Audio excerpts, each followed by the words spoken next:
There we go. Okay.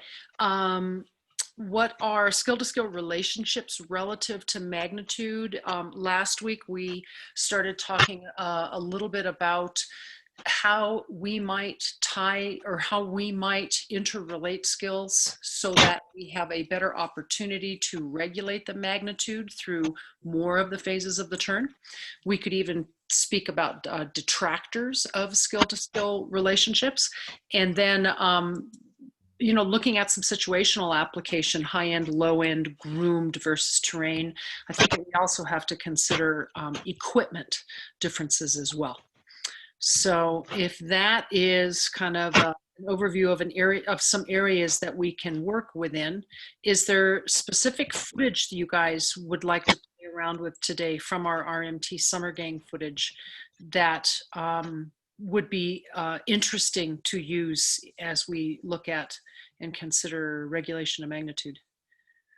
No, but I have a question that Good. Made perfect sense to me when I was falling asleep last night, and we'll see if it still does.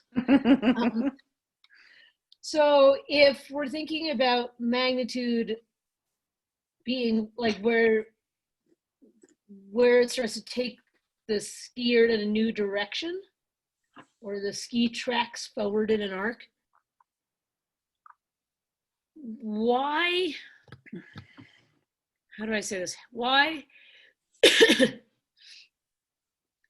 So what's the issue with too much pressure at the bottom of the turn? I understand it's difficult to manage, but does that mean that really the direction change, the interaction between the ski and the snow hasn't happened until that late in the turn, and then it happens all at once? And is that the issue? Because we've often looked at skiers and go, well, there's just too much pressure at the bottom of the turn. They haven't distributed it well. Okay, gang, what's your thoughts on that? I have some thoughts, but I'd love to hear you guys speak to that. Chris, you're muted. I think everybody's muted at the moment. Okay. Oh, there's Chris. Okay. Yeah, there you go. My mind goes to when we were watching the 2015 regional tryout, and we were watching some pain in the ass turns, and we compared Josh Fogg's turns to another individual's turns. And when we were looking at the body movements of someone that we thought was less ideal than what Josh was doing, we saw more extended legs earlier in the turn and longer throughout the turn. And then that created a large magnitude of pressure at the end of the turn. And we talked about how intent is really important there, but that what we could see is the person didn't have the ability to either regulate pressure or develop pressure earlier in the turn because of what their body was doing. And while they had a lot of acceleration out of the turn, their center of mass was often blocked because of that extension and because the body was away from the feet. So I think like when your body is doing the right things, when your body's moving athletically, when there's that mid-range flexion happening in the joints, you're not going to have a magnitude of pressure that's really loaded at the end of the turn. So I think through aligning your body better, you're not going to have that outcome. And if you want that outcome, then you do things differently. And to your point, I think like it's not necessarily a bad thing to have a lot of pressure at the end of the turn if you're looking to accelerate in a race course, let's say. You know, if you're trying to float something and then, you know, you pivot, leapers, you engage your edges. But for what we're trying to do in our demos and when we're trying to work with guests, that's not an outcome that's ideal for our situation and how we look at skiing.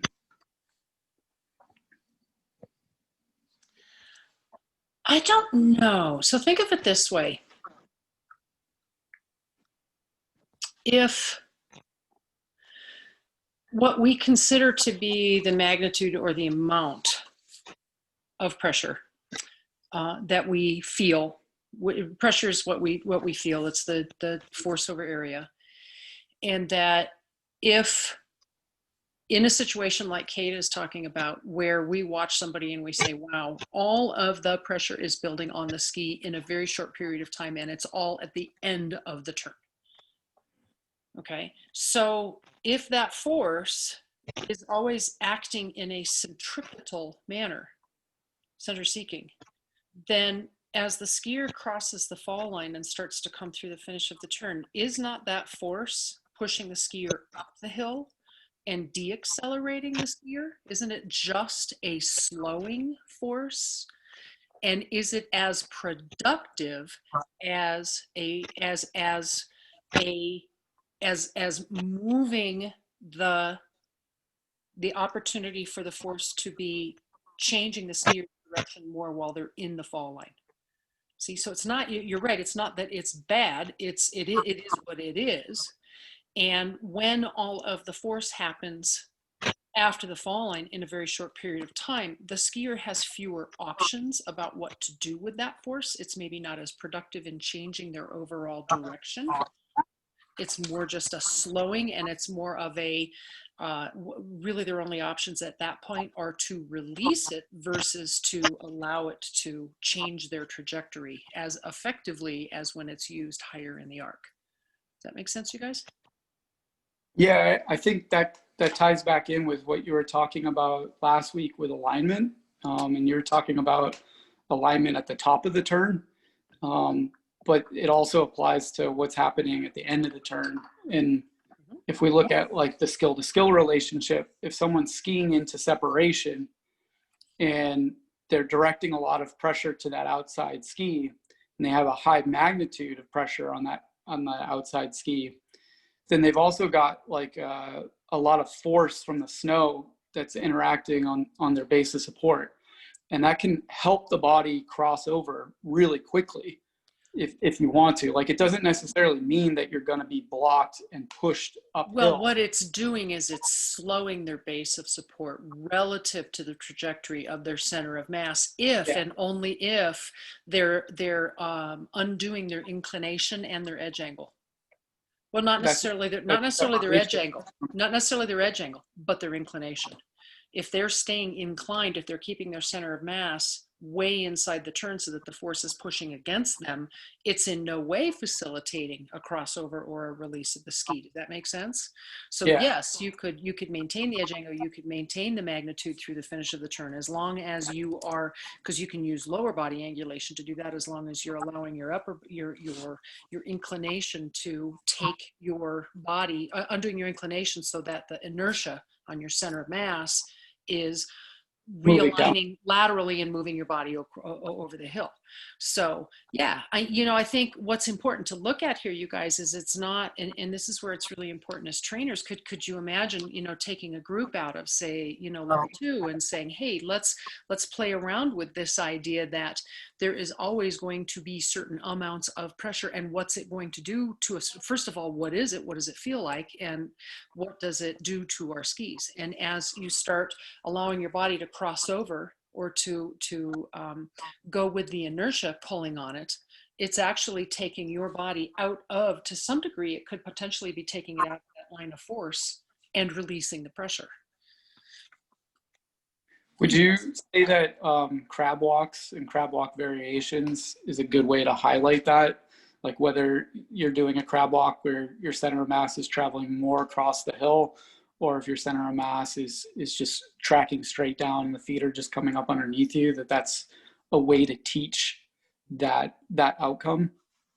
Yes, it's an excellent way to teach somebody the relationship between edge angle, inclination, and magnitude.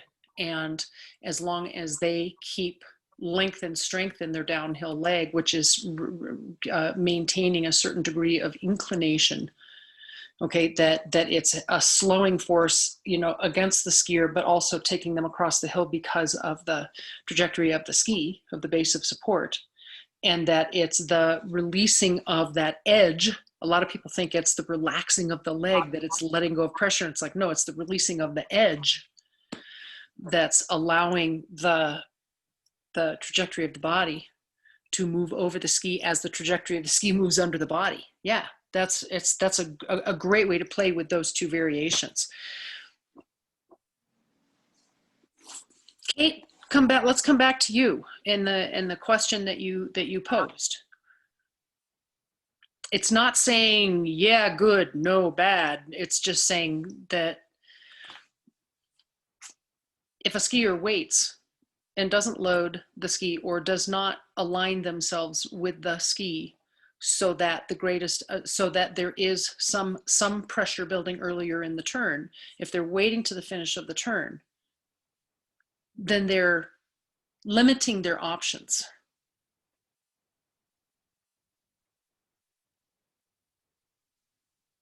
That makes sense.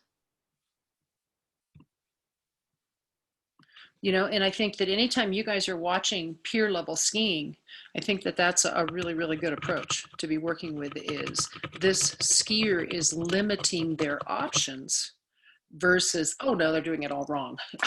If it's a peer level skiing, they're probably not doing it all wrong. They're probably doing a lot of things really, really well. They're just maybe limiting their options, which is a way of approaching somebody that creates it has a tendency to open up a lot more of a fun approach, and also more of a willingness to try different things. Andrew, Donnie, Jenny, Grover, thoughts? So there's always going to be the most pressure at the finish phase of the turn. So it's not a bad thing. You're going to have it. And I was just looking at the fundamentals and how it's phrased, and it's the only one that says regulate instead of control. So it's regulating how much magnitude you have. And I like Jen's way of putting it as just limiting your options. The first thing I thought of is if it's not going well, and I was just going with like a skill-to-skill relationship of if you have too much pressure loaded up at the end. A common tendency for what I do, just with my own personal skiing, is the up unweighting movement to manage that, like, because it's all reactionary at that point. So if I'm doing an unsuccessful turn and I have too much pressure built up at the end, too much magnitude, then I do an up unweighting movement, which displaces my skis and gets that rotating way faster at the top of the turn. So that's just the skill-to-skill that I thought of immediately because it affects me. So it's all about regulating that magnitude throughout the turn. You're still going to have the most during that finish phase, shaping finish phase, but can you spread it out? That's just where mine goes with it.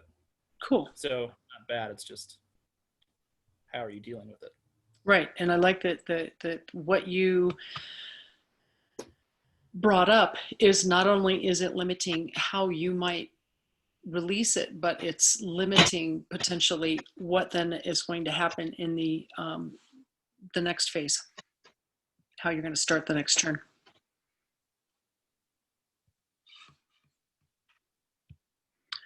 Donnie, Grover, Jenny, thoughts? Massive brain freeze right now. Too much ice cream or too much whiskey? Okay. I also have somebody from work. Okay.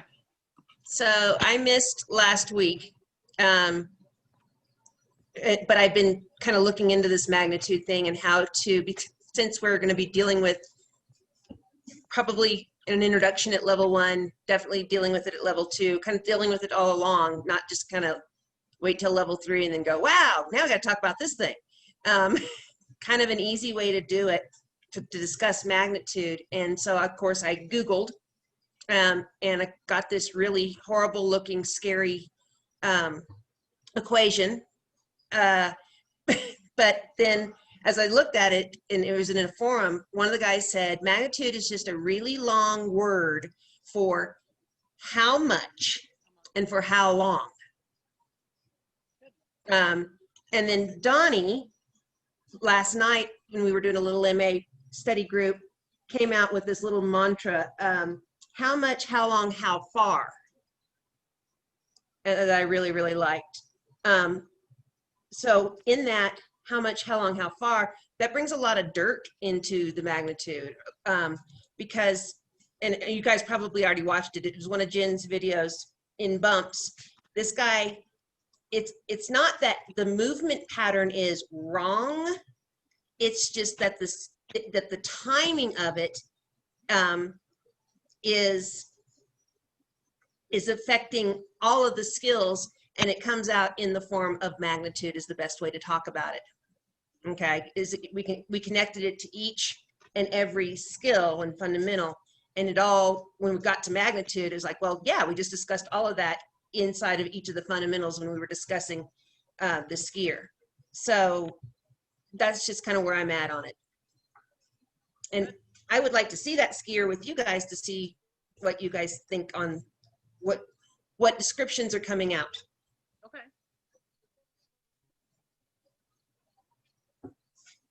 Bobby, did you have some thoughts? You were letting your brain thaw and She covered what we talked about last night. Just magnitude. Not only does it is it a factor in making the ski change the skier's direction, but it's a force that we have to deal with in everything. And just how can you spread it out so it's a smoother ride? So you're especially like with jumping, you want to dissipate the impact of the landing over a longer distance and not have it happen all at once, because when you do that, it hurts, and it might be the end of your jumping if you have no dissipation of impact. So spreading that magnitude of that impact out over a distance is the ideal. The other part of this article that I was reading that was trying to simplify magnitude in the scientific world or in the physics world also said that, by the way, magnitude never has a negative. It's always there. It may be non-existent for a moment, and then it may go up to a 3.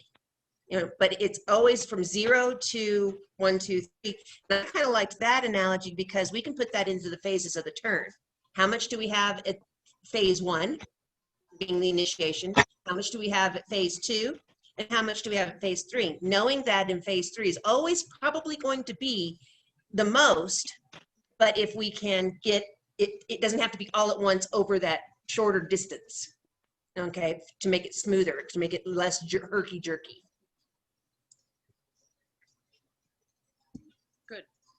good. I like the way you guys are talking about this. Grover, did you want to add anything? Can you hear me? Mm-hmm. Yes. So when I think of magnitude, I don't think of anything specific or like some monumentally complex word.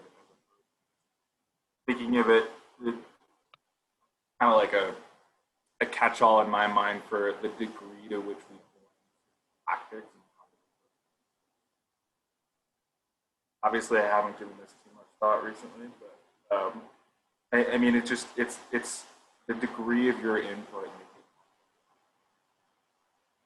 Same way that when we say like there's always pressure and you're just managing it, like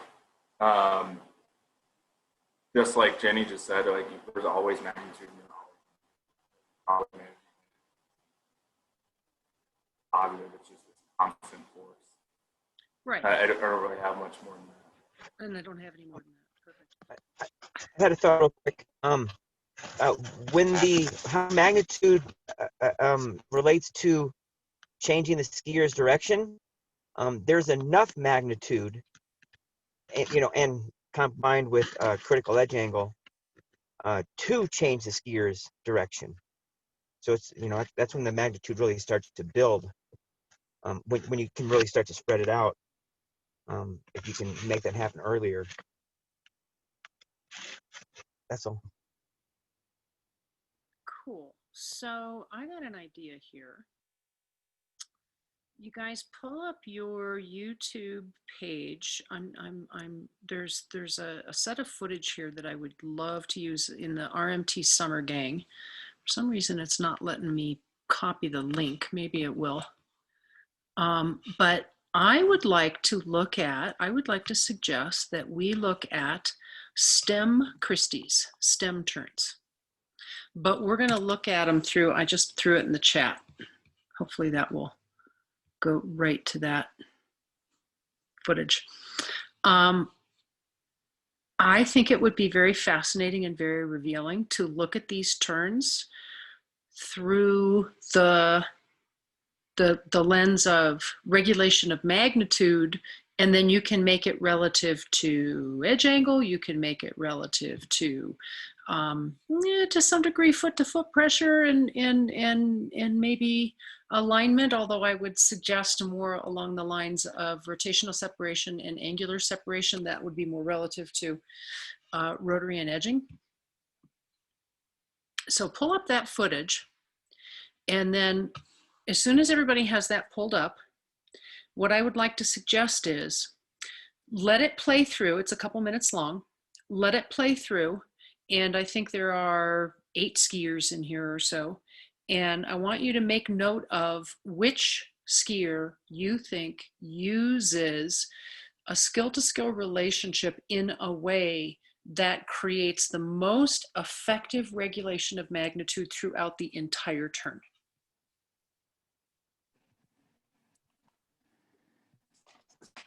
Jen, I had a question about stem Christies that I wonder if like maybe we could explore. When I first learned about like really early on in level 1, and we were talking about wedge Christies and why they were a more ideal thing than stem Christies, and I don't think that's kind of the way we look at it now. We sort of look at them as just 2 different tasks that highlight different things. But back then, though, there was definitely like a big thing that like, oh, we really want to do the wedge Christie because the wedge Christie allows the center of mass to move downhill as opposed to a stem Christie where your center of mass moves back uphill.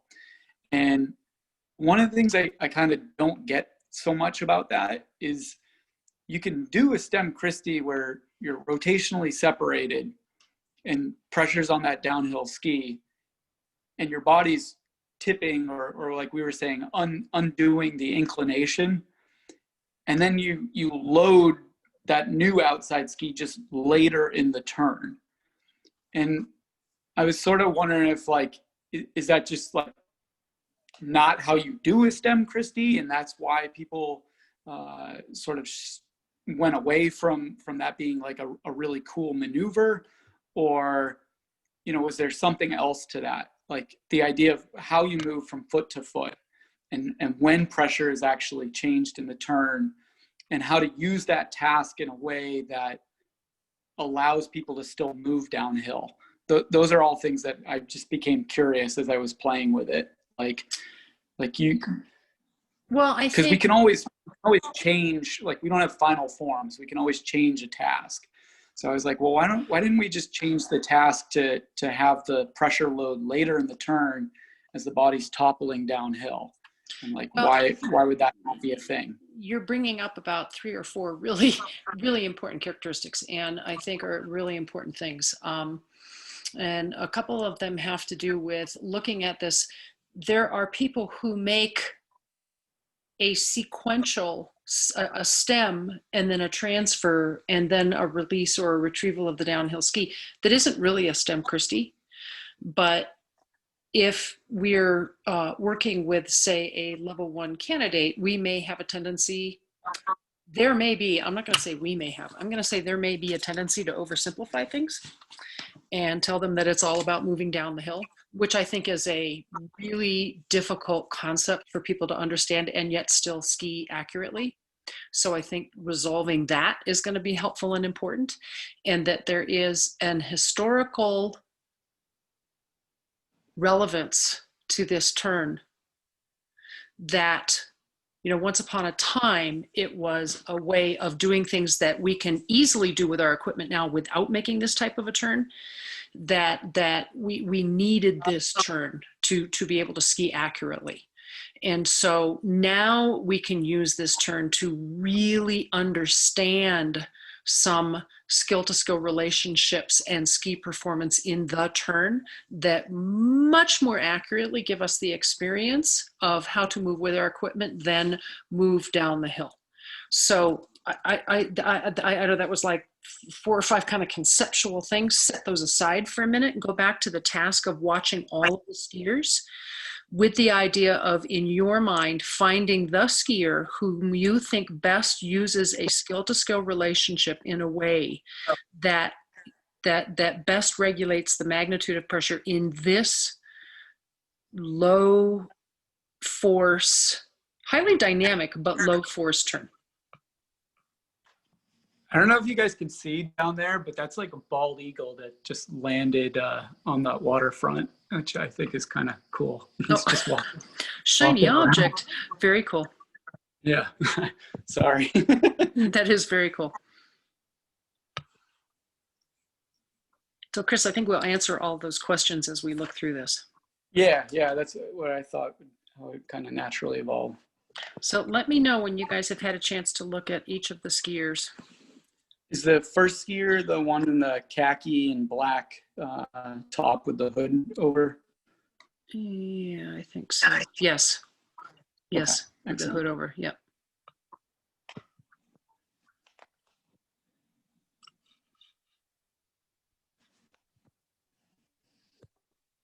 Everyone has to turn their volume off to avoid cheating. Right. Yeah, you got to turn the volume off on the skiers, otherwise you hear us talking about them.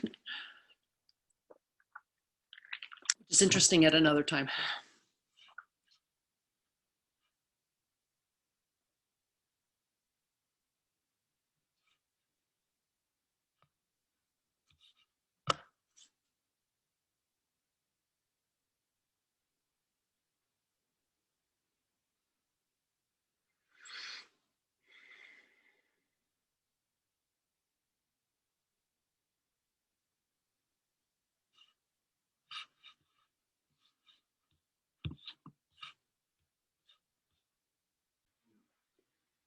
All right, what do you guys think?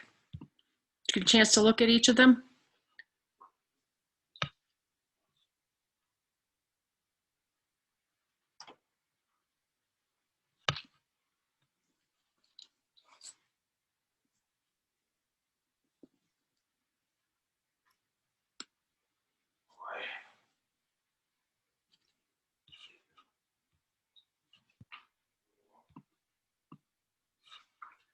I think one of the people that looks like he tends to spread the magnitude over a longer distance is the last guy.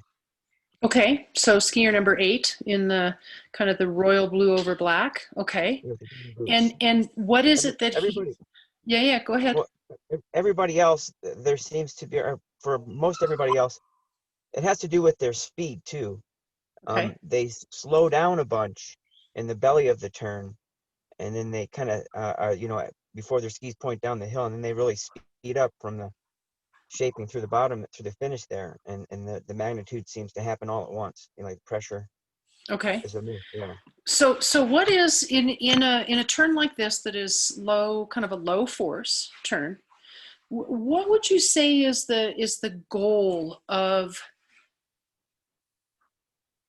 the overall amount and the overall so the amount of pressure? What did you say, Jenny? It was the amount of pressure, and it was how much and when and where it takes place. How much? When how and where. long? For how long and for how far? Good. Okay. So what is the purpose of how much pressure and how long? Whatever it is you said. Yeah. How long? No, how much? How long? How far? Okay. How much? How long? How far? How much? How long? How far? That's mine. I made it up. I like that. How much? How long? How far? What would be the functionality of that in this type of a turn? I'm not sure. That's why I'm here.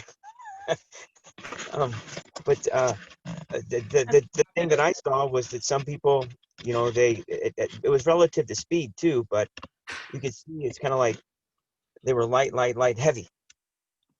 But Okay. the guy in the blue, it was hard to tell that. He just kind of seemed to be at a, you know, there was no real rebound kind of thing going on. Okay. You know, a push at the last second.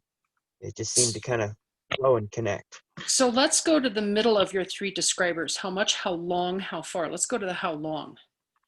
The longer a skier can apply, the longer the skier can utilize the force between the ski-snow interaction, the more the design of the ski is going to carry the skier around the turn, which means Right. the sooner, the better.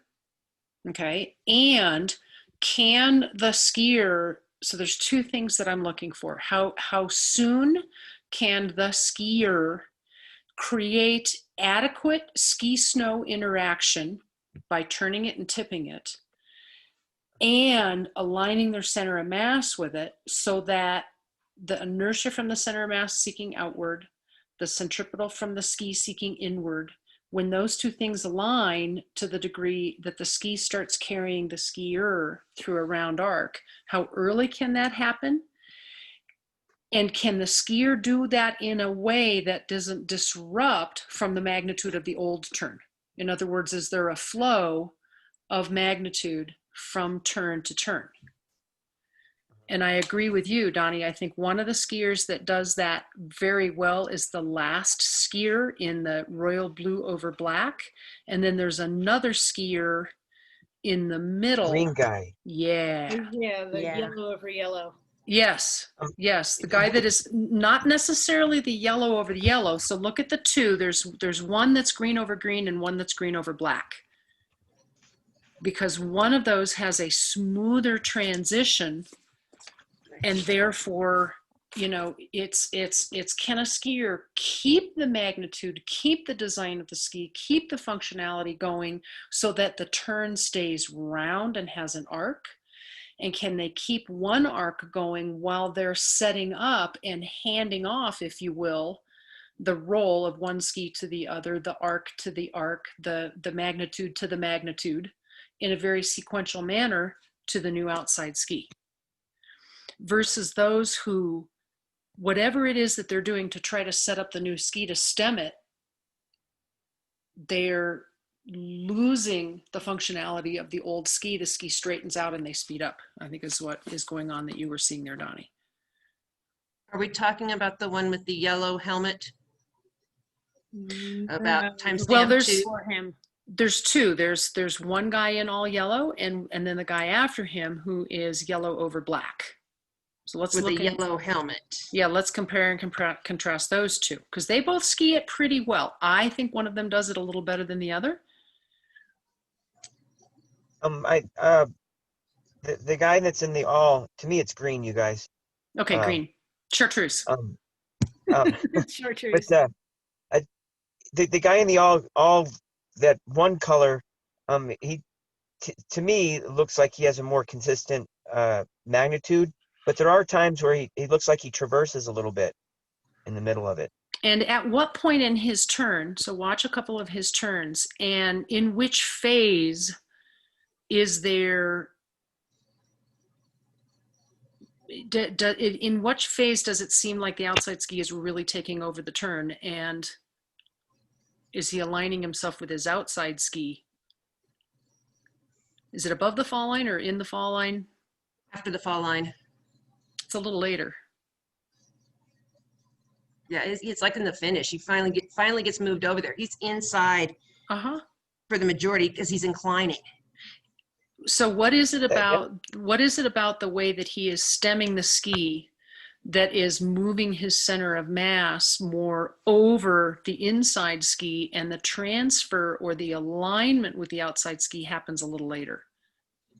Because he basically kind of inclines over to lift the ski and then doesn't flex to set the ski down, he just kind of like flops it. No, okay, that's a real technical term, flop. Flop. He extends it down versus flexing the new inside to set it down. Okay. Like a low karate kick. Yeah, that's it. Okay. Yeah. His leg becomes very long Yes. Yeah. as he's stemming. Okay, now watch the next skier who's yellow over black. You know, and once again, we're looking for, okay, how early in the turn, and it takes him a turn or two to get going, but how early in the turn does he align himself with and capture the magnitude from the outside ski to shape the turn?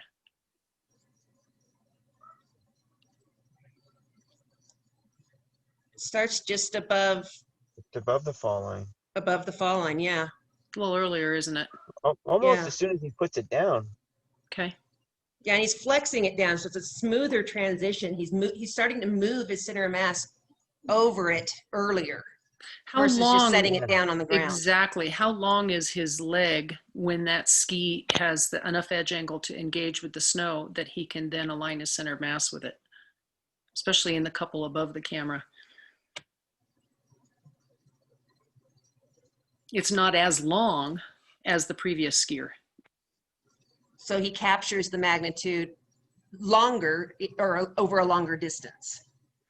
So go back to last week. Remember, you guys, when we were talking about, okay, so if the name of the game here is that we're going to have this ski snow interaction by manipulating our ski, turning it, tipping it, and then aligning our center of mass in a way that it captures the force coming up from the ski, bends the middle of the ski, and allows the overall force to start to change the direction of the skier. Remember last week we went through a couple things like what helps us in terms of the timing of how we're bringing our skills into play in order to be able to do that sooner. And we talked about tipping the skis underneath us versus moving the ski away from us. We talked about having a slightly more flexed stance, you know, and actually we kind of backed ourselves into, oh yeah, those transitional movement pattern things that RM started talking about a handful of years ago. When I watch this skier, he's using those transitional movement patterns. He is, now keeping in mind that the ski is, this is in a turn where the ski is actually edged before the align before pressure transfer because of the sequence of the task. However, if he allows his leg to stay slightly flexed when he tips the ski, then it's not as far out from under him. Notice that his stem isn't as wide. Therefore, it's easier to get on top of after he puts it down. Doesn't have as big of a movement with his center of mass to be able to align with it, and how Right. much the design of his ski is taking him through the turn. Okay, so historically, why is that significant? Why do we revisit this turn? Why at one point was this an historic milestone in a skiing development that most skiers had to learn?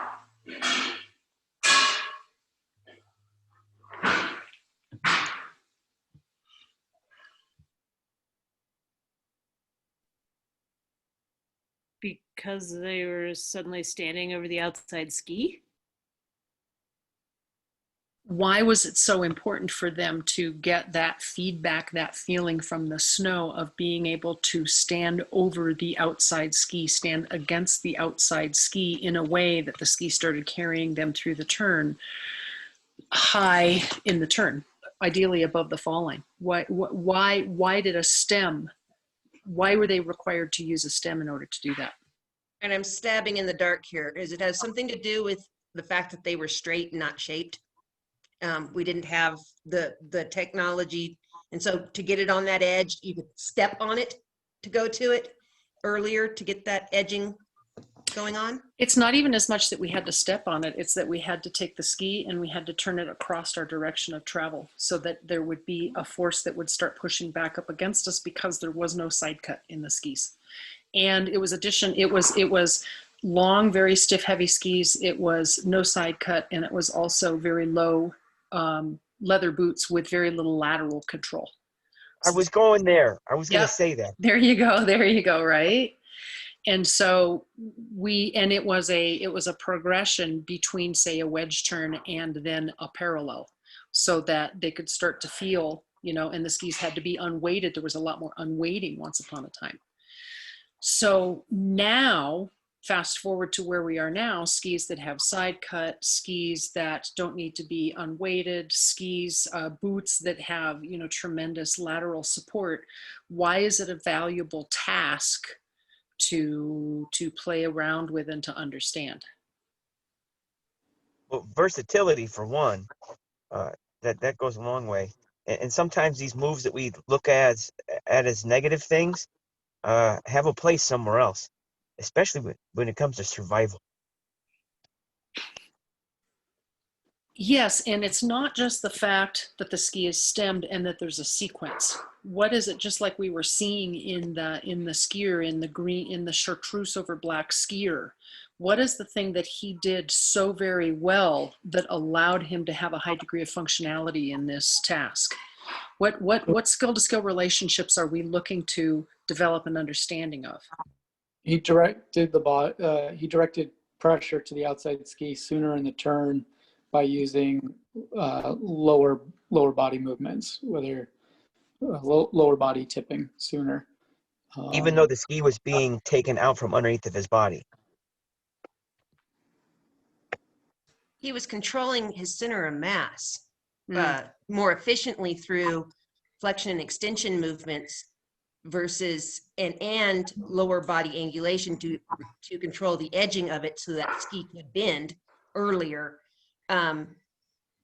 through controlling the center mass through upper body angulation as well as lower body angulation to control the edging of the ski.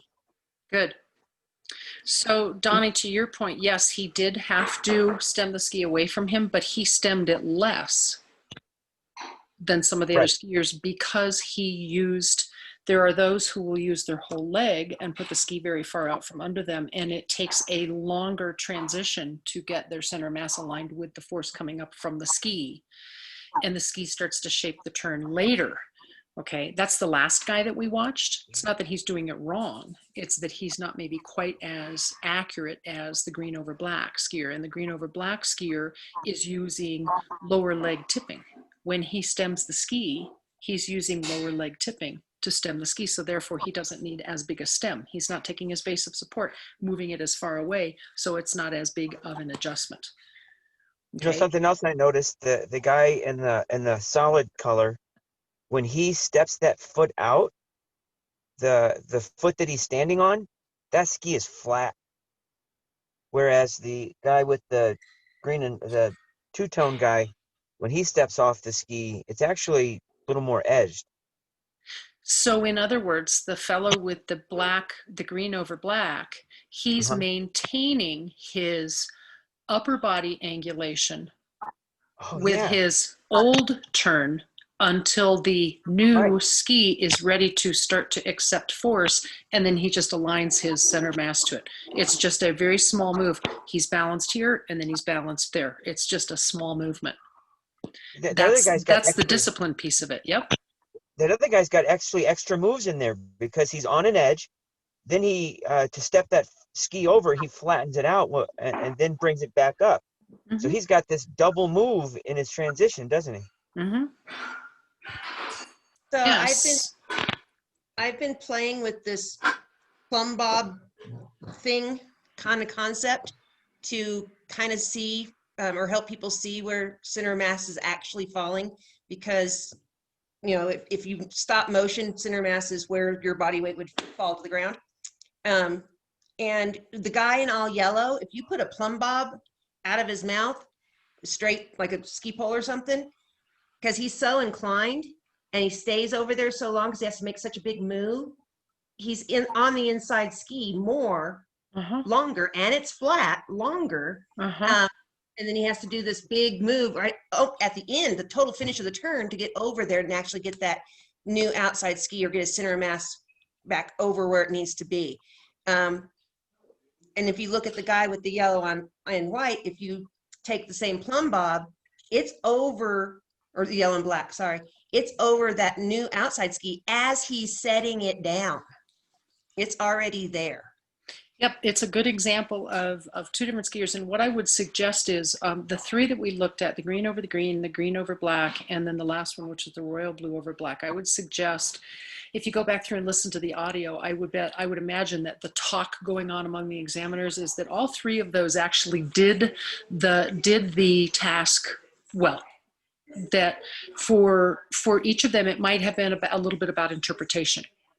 When I watch, what I'm drawn to, the guy in the green over black, I'm more impressed with what he's doing because I think it shows a higher level of discipline and understanding of how to maintain the functionality and to use, therefore regulate the magnitude from one ski until the other ski is set up enough that he can transfer to it and move with it. That said, there's always, some opportunity for interpretation. And so if you guys are skiing in a group like this, if you're working with your peers, it's a great opportunity to, rather than say, hey, there's a right way and a wrong way, there's a great opportunity to explore different purposes within this task.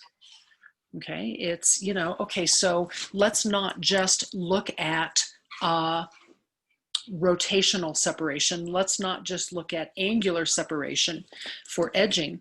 Let's look at this relative to magnitude. Let's look at this relative to what's the functionality of one ski, and can I keep it functioning as long as possible as I set the other one up, and then move to balance with, move to align with, move to capture the force coming from that ski as early as possible. And then how can we take that into parallel turns? How can we take that into dynamic turns? I think that it's a really great way to look at this task with functionality. So Chris, back to one of the first points that you brought up, this whole concept of, and when we say move the body down the hill, quite often what ends up happening is we have people that, and it's kind of a derogatory term, but it's fun to say, we have a lot of people who end up hucking the carcass down the hill, and they actually move their body away from the ski that they're trying to align with. Right? Yeah, to try to explore this with maybe like a more open-minded perspective, like you're talking about how these three people were effective at this task, and but they had different interpretations of it. One of the things that I'm observing with the gentleman in the all green outfit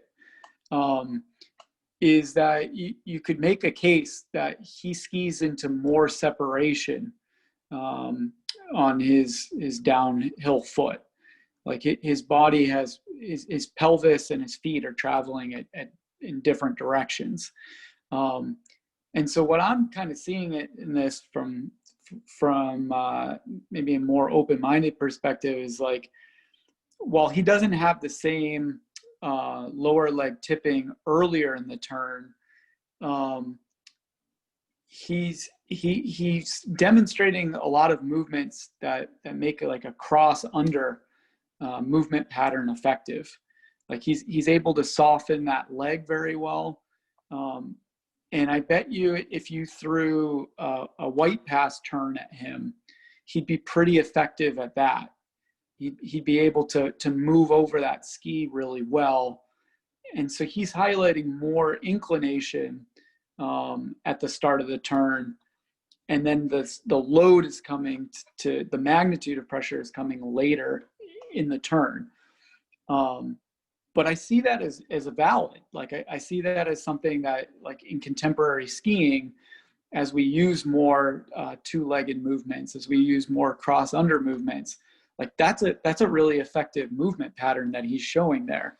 Now, obviously, like all the things that we were saying about the other guy are very, very valid. The ability to have lower leg tipping earlier and establish alignment to the outside ski is really important. But this gentleman's in the all greens ability to move over both skis, to move his center of mass downhill, like my eyes were actually drawn to that. it wasn't until Donnie said, well, he's got more of a traverse happening in the turn. I was like, oh, okay, yeah, that's definitely happening there. But to me, it was like that traverse was happening because he was just riding that old ski longer before moving and directing pressure to the outside ski.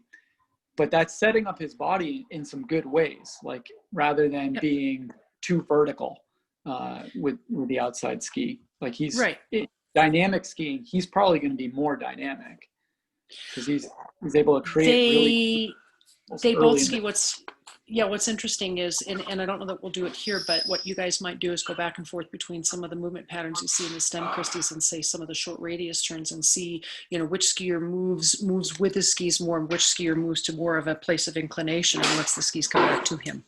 And some of that is just some preferences. Some of that is just some biases. And that's, when we look at this as not a final form that you have to do the task absolutely in a certain way, but that there are specific characteristics that you can bring about based on what the goals are of the task, which skill blends we're looking for, then it allows for some bias and some latitude, and that's okay. There's a difference between bias and lack of skill. Okay, bias means that I have a tendency to use my skills in a certain way to achieve a certain outcome towards something that either fits my beliefs or fits my body or fits my past. Okay, and we tend to allow more for bias than we do towards lack of understanding and lack of skillfulness. Ultimately, could you, what would be really cool is could you get them each to swap? Could you get the guy in green over green to have a little bit more lower leg tipping to actually align and move, to maintain his previous angulation and move to the new ski out earlier? And could you get the guy in green over black to show a turn that shows a higher degree of inclination as if you were preparing to ramp it up and have more speed? Right. So yeah, that's where the fun challenges lie. And if you can be clear enough that you see those subtleties, it'd be really fun to, could you imagine in a clinic leading setting, take the two of them and say, okay, so the role of lower body angulation versus inclination, can you guys explore that together and both of you be able to demonstrate both sides of it equally? That's, a very high-end, very sophisticated way of approaching that. Hey, Jenny, let's go back to, you said, let's go back to the bump skier that you were talking about. Do you remember where he was? He or she was? Yeah, he was on bumps, the very first one, because there is all kinds of magnitude going on there. The guy we just talked about, the green on green guy. Is it the green on green guy? Well, I don't know. So is it bumps? It might be the green on green guy. If there's a bumps 2 and a bumps 1. Hang on, let me stop my video because, the guy we were looking by at the way, I missed because our house decided to flood while we were gone. And I'm so sorry. Yeah, well, I get it. I'm pivoting on this. I'm looking at the positive because, a portal to hell could open in my kitchen right now and I'd go, oh, well. But I'm totally looking at the positive. I'm going to get my kitchen remodeled. I've always wanted a bigger kitchen here, so it'll be fine. Yay. All right, let's see. It might be the green on green guy. Bumps 2. Okay, bumps 2. Nope, not bumps 2. Sorry. Nope, not bumps 2.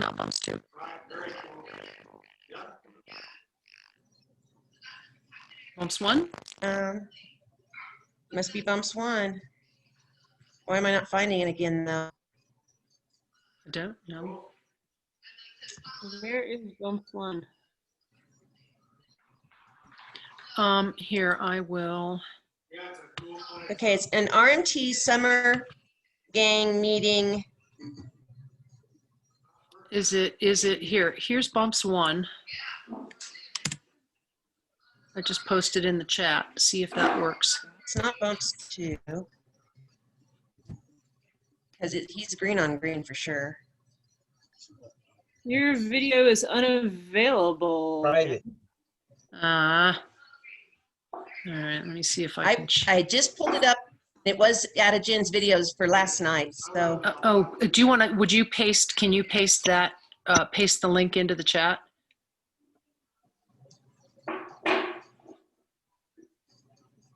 Hang on. Oh, it is green on green guy. Cool. Yeah, it is in bumps too.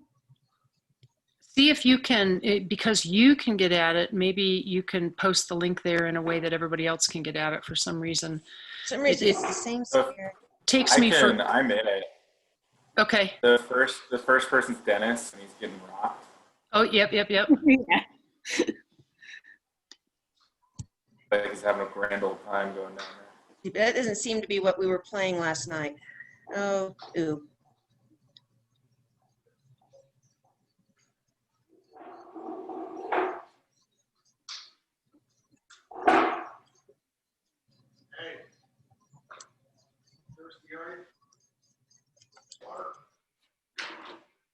Let me see if I can pull it up from last night.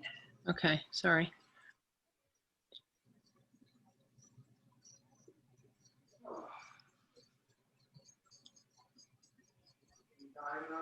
Interestingly, the second guy down in that bumps too, the guy with the maroon pants, you totally see when he did those stem Christies, he didn't seem to have an understanding of what he was trying to do. Like he just flopped the outside ski down there, and it only connected because the forces lined up. He Okay. seems to do the same thing in his bump skiing. Like he's so far to the inside, he's not balanced on the outside ski.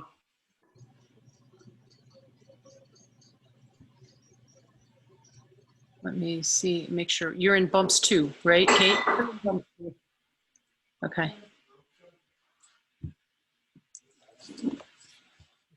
The guy in the second skier in the burgundy pants? Yep. Okay.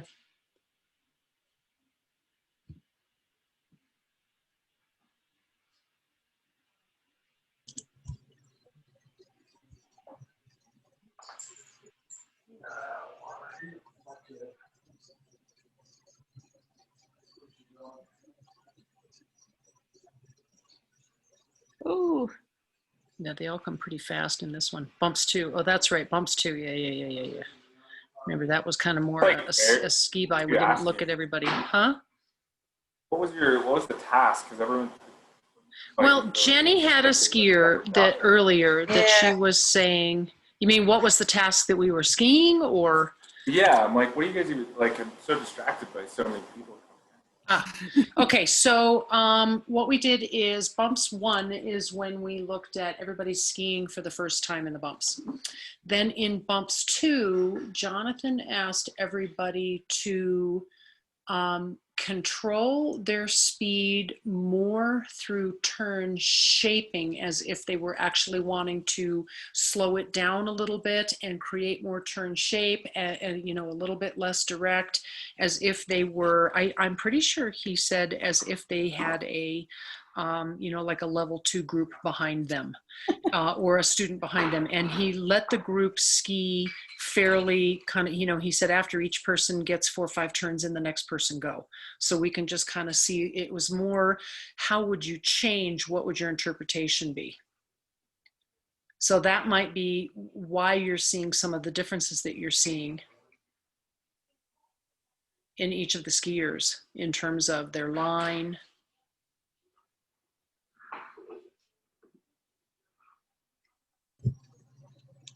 I'm still looking.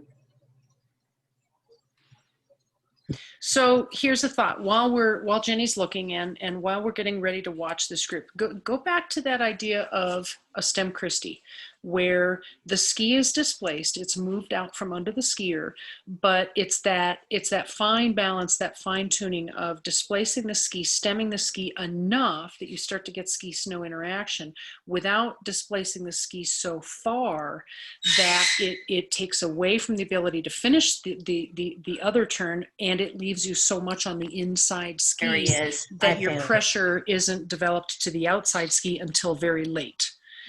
And then, I mean, that would be a way of watching these skiers and who can round out their line without taking their skis, moving them so far out from under them that the load from the snow doesn't happen until very late and they get too much too fast, like you were saying, Donnie, in a jumping setting. Do you see the connection between the two that I'm trying to illustrate? Yeah. Can you say the last part again? The part about how they're finishing the turn? But, Well, so, think about when we talk about magnitude in the bumps. And Donnie, I think that you put it really well. Donnie, share again to the group how you explained the importance of magnitude in landing a jump. So when you land a jump, you want to dissipate the impact over a longer distance. If you run into a tree and you come to a sudden stop, that's not a dissipation of impact you want to experience, because it's all at once, all of the force, all at once. So when you land, you want to ideally land on something steep, and you want to land on the whole ski so you can spread out the impact over a longer distance. Makes for a smoother experience. You can come back for more. And ideally, your range of motion then helps you to slow that impact as well.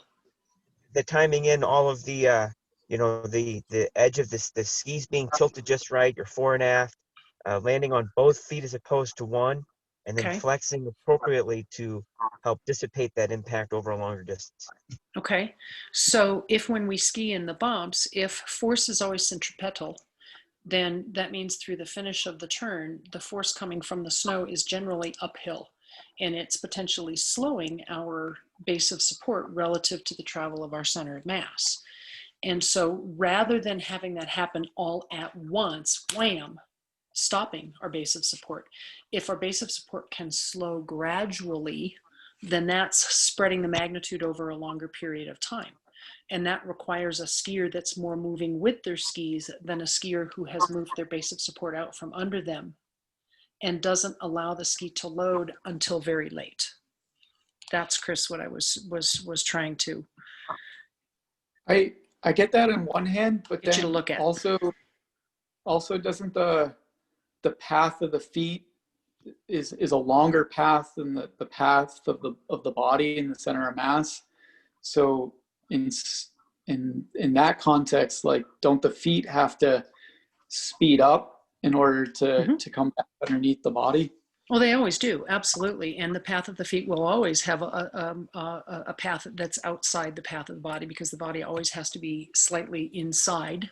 Every turn we make, there has to be some inclination. The path of the body has to be inside the path of the feet. However, if they get too far apart, then the force from the snow is not aligned with, or you could say the center mass is not aligned with the force from the snow, and there's no bending of the ski until very late. It all happens all at once.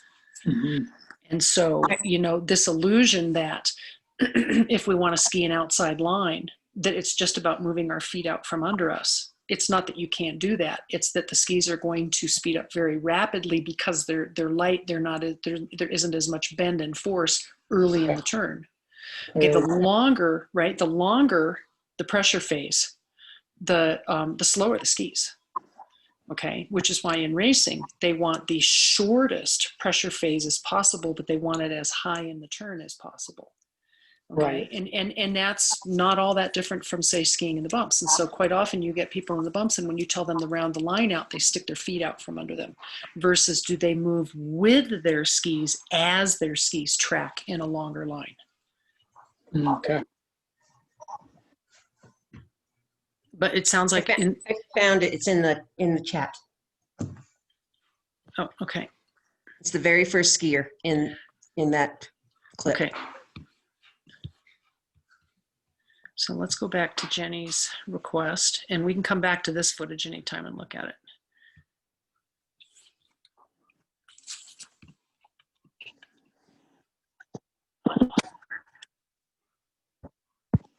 Okay, this is bumps 1, I think. And which skier did you want to look at?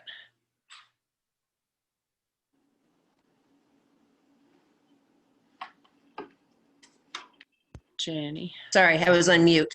The first one, the yellow over yellow guy. Okay, that you can just see the kind of the end of his run. For some reason. Oh, no, you're right. Yeah, you can see his whole run. Never mind. It just. Yeah, you can see his whole run. Okay, so what were your thoughts on him? So we were looking at him last night, and we were working with a little study group, and we were kind of going through the 3 different types of cause and effects with everybody because we were all different levels. Anyhow, and we got in with each of the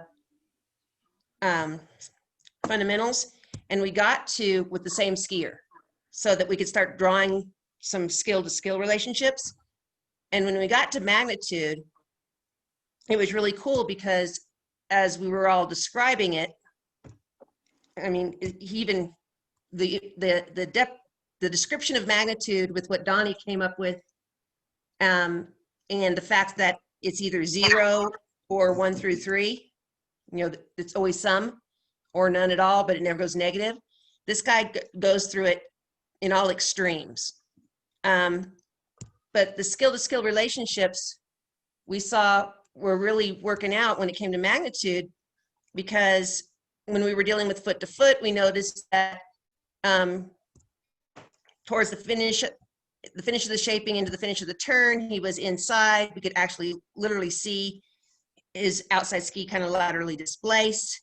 We know at the initiation of the turn, when we're talking 4 aft, that he's bending from about the heel piece back more, because we can literally see the tips of the skis off the ground. The ankles at the initiation of the turn are more open than the knees and the hips. And then we were doing the phase to phase kind of thing. Well, you know, what did that cause in the next phase? And then anyhow, so when we got to magnitude, because if you'll watch his whole thing, let's see, I'm trying to find where that stopping point was. Second number 5. Second number 5. Somewhere in that range. It's opened a really great discussion, and I'd like to just kind of get this group's. What do you mean the second? At marker number 5 there, timestamp number 5 or whatever, 5 seconds. 5 seconds in. Yeah. Been a long Yeah, day. stop it at right about 5 seconds in. And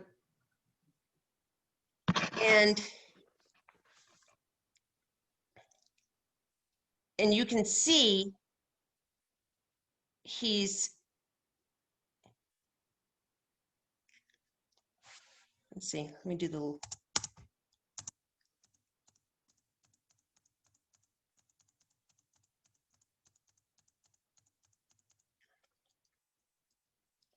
he has this little A-frame thing going.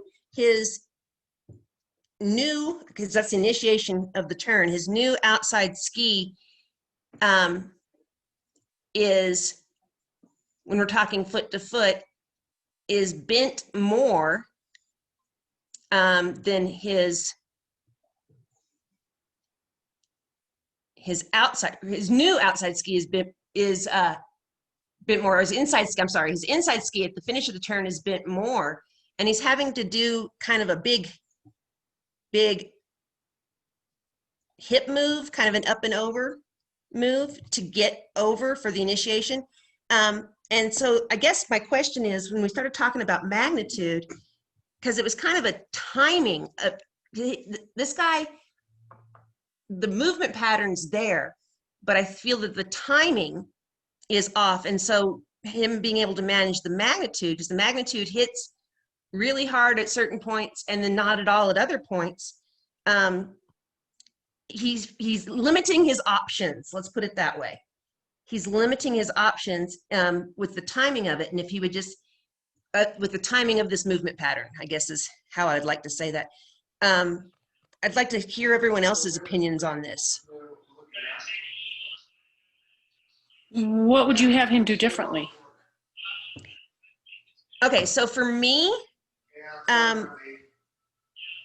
the ability to manage the magnitude and to have it more smoothly throughout the turn, and not so hard at the end or so hard at the beginning all of a sudden, and then sometimes none at all, because it gets airborne a few times.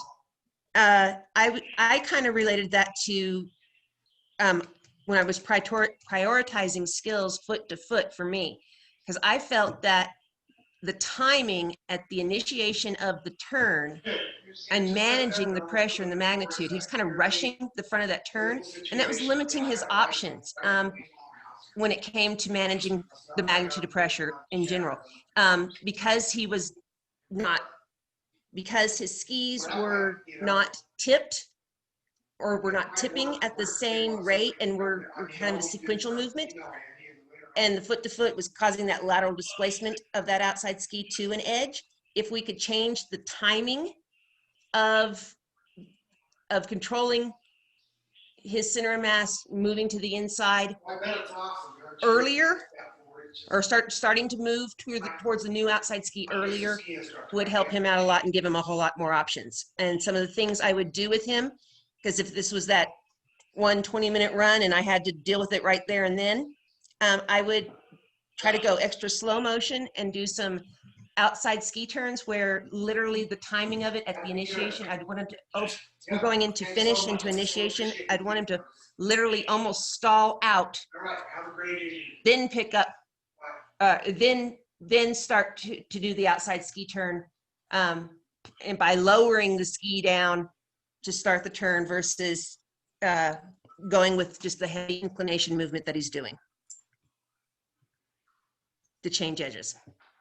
I know that I sounded so much better last night. That did not come out as smooth as I wanted it to. So gang, now that you've looked at the skier, what do you think?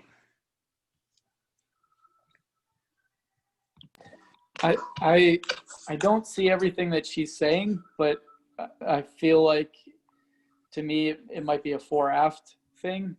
That if this skier wanted to be more effective sooner in the turn, they got to get their tips down sooner in the turn. And what does he need to do? And what does he need to do to get the tips down?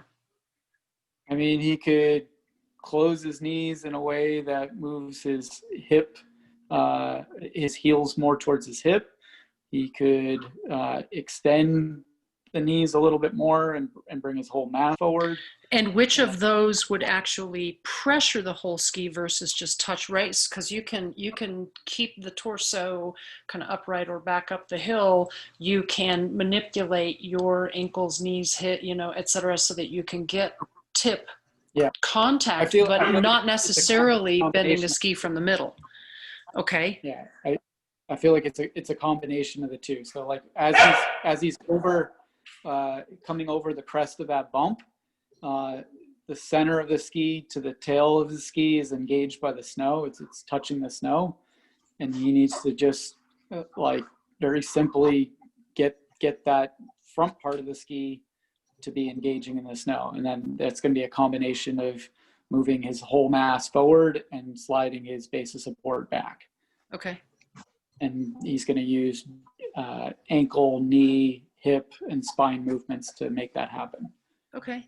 Yeah, as you watch him go by the camera, so if you let it play past 5, 6, let me see where it is, where he kind of swoops under the camera and then turns and goes down the hill. So it's right about 8 going into 9, where he changes his line slightly and does what you're saying, Chris, where he's able to extend his knees and move with the skis and not get caught back.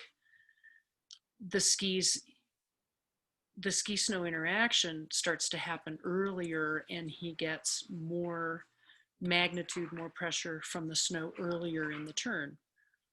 Does that make sense? So I agree with that direction, that I don't know that this is as much. I mean, I suppose you could, talk to him about a foot to foot. To me, when I watch him ski, he's a little upright with his torso, and he definitely gets a little bit behind his skis. To me, it's not quite as simple as that just means that he has more flexion in his knees. It's that he never gives himself a chance to do much recentering with the skis as they come over the front of the bump and get tip pressure at the finish of the turn. What he does well, however, though, see, now here's, I think, an example of somebody who uses magnitude to his,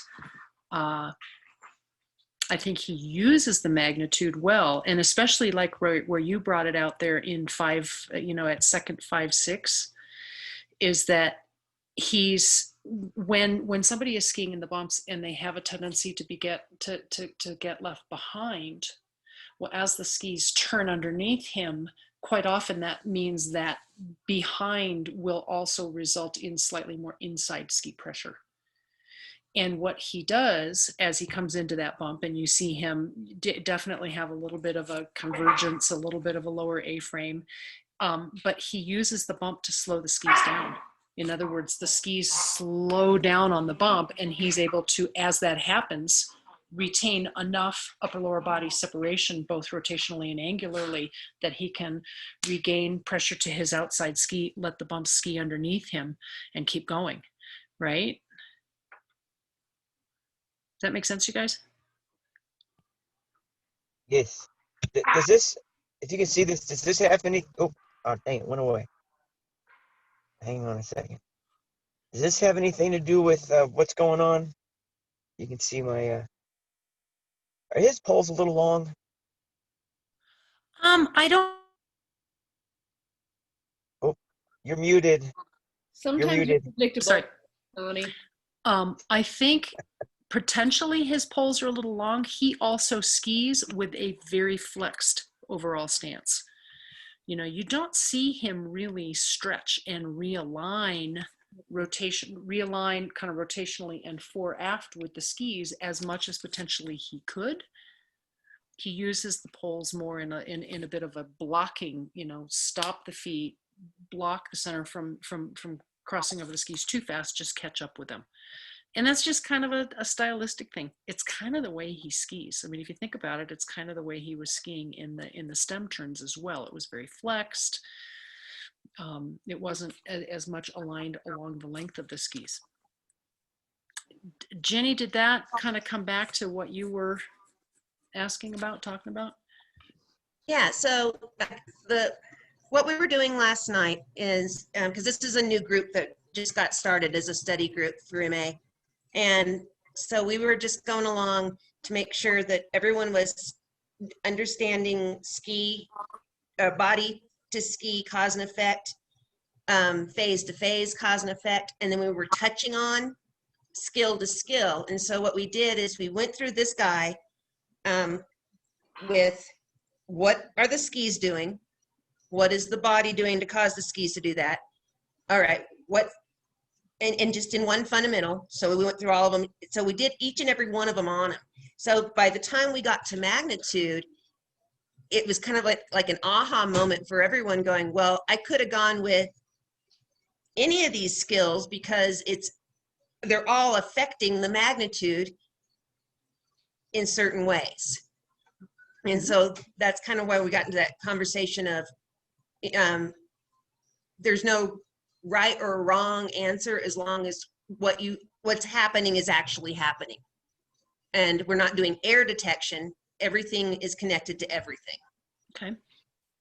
And seeing the movement pattern and how that movement pattern is creating where you're going to go for your prescription for change. Okay. Because is it just one turn? Is it every turn? Is this, and we can't see the skis in every turn, but we were seeing the movement pattern pretty much consistently, especially to one side.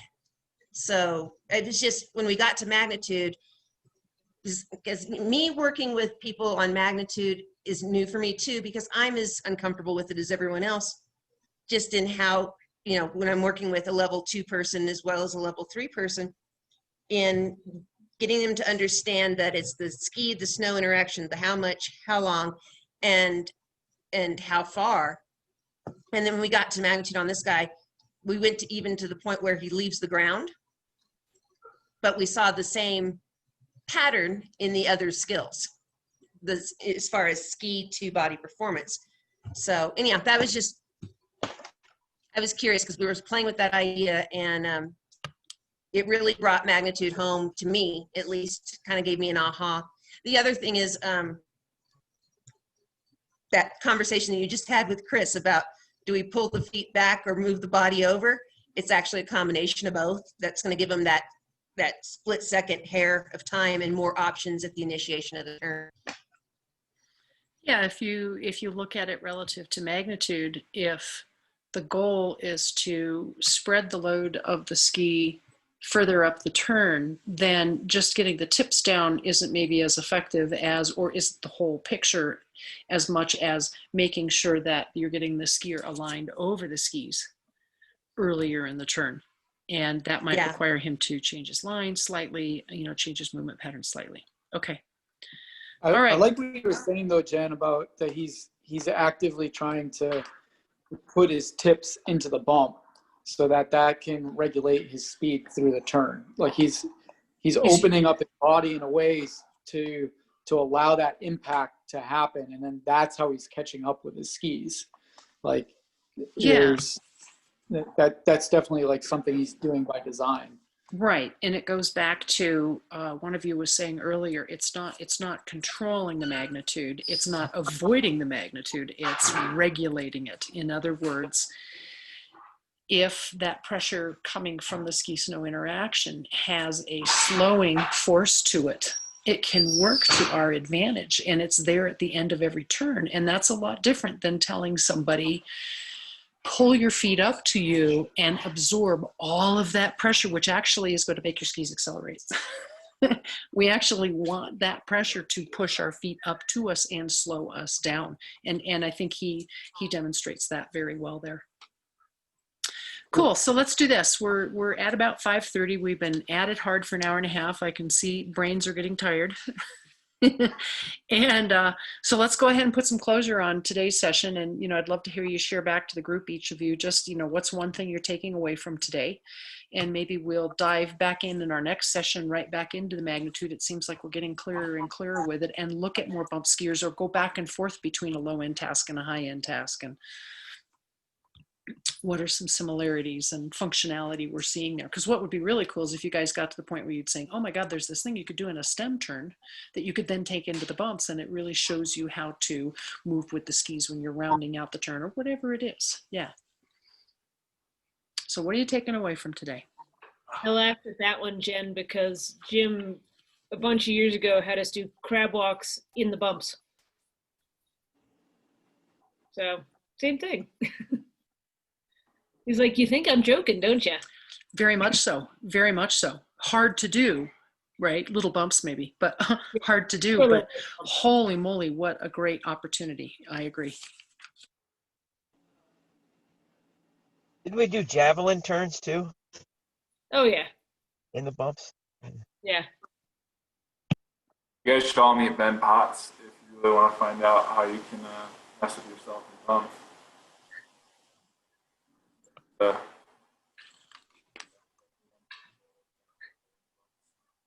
Whoops, we're missing you there, Bobby. Your audio ran away. Oh, sorry, I can't speak. There it is. Bye. Okay. Oh, come on. What are you taking away? What's your takeaway today? Okay. Here's our dogs. There's the dog patrol. Hi, dogs. Hi, dogs. Dog patrol. Dog patrol.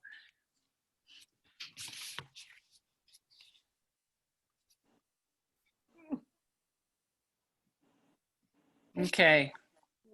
Chris, Jenny, Andrew, what's your takeaway from tonight? Magnitude's a tough one. Clearly defining it and all that, but I think the key is stated right there in the skills is it's regulating. And how do we make that work to our advantage? It tends to work. It can get us carried away. It's just how do we, get it to work to our advantage and utilize it as best we can, coinciding with all the other skills, because it's a result of those other ones. And it's a tough one, but trying to keep it simple and just, as much as you can. Good. So, Good takeaway. Yeah, mine's that too. I didn't realize that if you think about it, it's the only one that does say regulate, and the others say control. So. Yeah, you can only control it to a certain degree. I like regulate, but I like harness. I liked when you said who harnesses the magnitude earlier in the turn and has it to use all the way through a longer distance. It creates a smoother, rounder turn when you harness that magnitude earlier. Nice. Aren't you guys dying to go skiing and put all this into your skiing? Very much so. Right? Chris, what are you taking away? I would say my takeaway is I really appreciated how you highlighted that we're not doing final forms out here, that we're trying to highlight skills. And from that, I realized that magnitude is a really great lens for task variation, that we can look at the relationships that people have with a maneuver, and we can ask them to regulate the magnitude of pressure in different ways. And we can partner people up in ways that show it as a spectrum, where someone might be regulating it better at the start of a turn, another person might be doing it better at the finish phase. And through juxtaposing those things, we get a better understanding of the skill itself and what we're really trying to do. Cool. Good. Awesome. Good ideas. Do we hear from everybody? Except Bobby.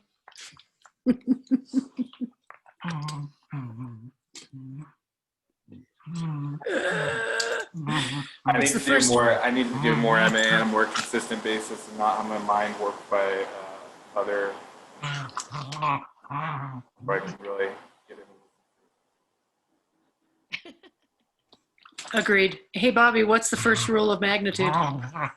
That's so funny. That helped me calculate the air emissions report from a jet. I'll give you that answer. Okay. No, just you always say the first rule of magnitude, don't talk about magnitude. That's not me. That's Wasn't not that me. you? No, it's not. Or maybe that was me. Dom.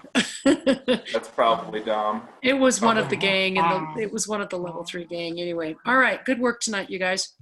Jen, thank you very much. Thank you. No, this was good.